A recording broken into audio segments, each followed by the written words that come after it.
welcome to the Learning is Change list, the web series where I get to tackle all of the things that I would like to learn how to change in education in order to create an engine for authentic learning.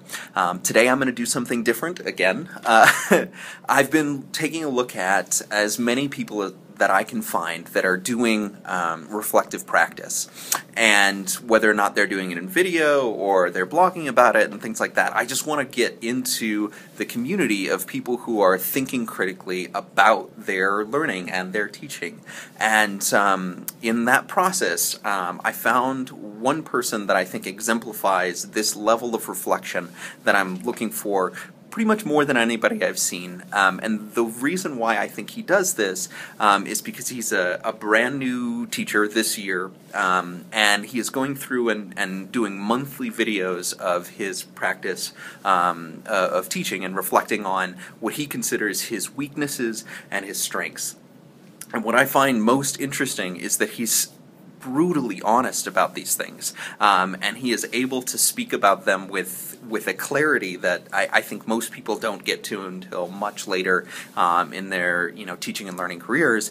And so I wanted to highlight the things that are going on in his practice, and I'm going to show you an excerpt here from something that he was talking about in terms of his inability in that first month of teaching to do classroom management.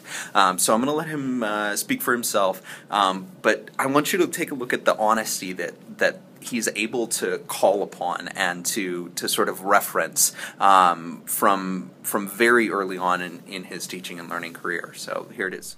But this was a huge part of my first month. A huge weakness, to the point where I felt like I was pushed to the edge, pushed to breaking point really. I considered quitting, I considered just leaving, to be honest, just walking out, handing my notice in, because I felt alone. I felt it was really hard. I felt that I'd been given this job, which is an amazing opportunity, but I had no one there who was telling me how to deal with behaviour issues, how to even give out a detention, what to do if a kid was on the phone, if they're talking in class, if they're shouting, if they're fighting. I don't know how to deal with that. I do now, but then in September 2012, I had no idea. I think it's the solitude that I find most compelling about that clip. The fact that he felt alone and that he didn't have a support system that was going to help him to be a better teacher. He did eventually find that within his building and find some of the support systems that have helped him over the last few months. But in that first month, when it was the most acute, he didn't feel that support. He didn't feel that there was a community that was behind him, that was driving him and his success. And he did feel like he wanted to leave. That's the thing that I'd like to change, both in the teaching and in the learning. That learners have to go on their own through the learning process, that there isn't a support system other than, family members and things like that are a total wild card in education. The teaching practice and the learning practice are ones that cry out for support, and it is the reflection that allows us to have that support. It is the ability to look in the mirror and to cry out for that support when we need it. Those kinds of things to me are what need to change.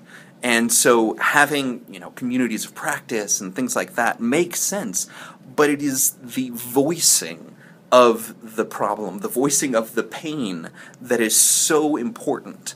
It is that we need to allow both teachers and learners to cry out when they are in pain of not knowing what to do next, and then to have a community surround that pain and to actually find a solution to what's going on. And to me, it is the quiet desperation that happens that doesn't allow for those things to happen. So it's the reflective practice in the end that actually gets us there, that actually allows for the support to surround that pain. So that's what I would like to change, is that whenever a teacher or a learner is has that element of not knowing what to do next, or that element of pain, that they actually do voice that pain, and that we surround them with the support that comes. And I know that a lot of people would be able to, offer advice and things like that, but it is even more than that. It is, I understand what it is that is happening, and I respect how open and honest you are being about the fact that you are in pain and that you are having troubles here. That to me is amazing, and I feel like that clip is one of the most human things that I have seen in a very long time.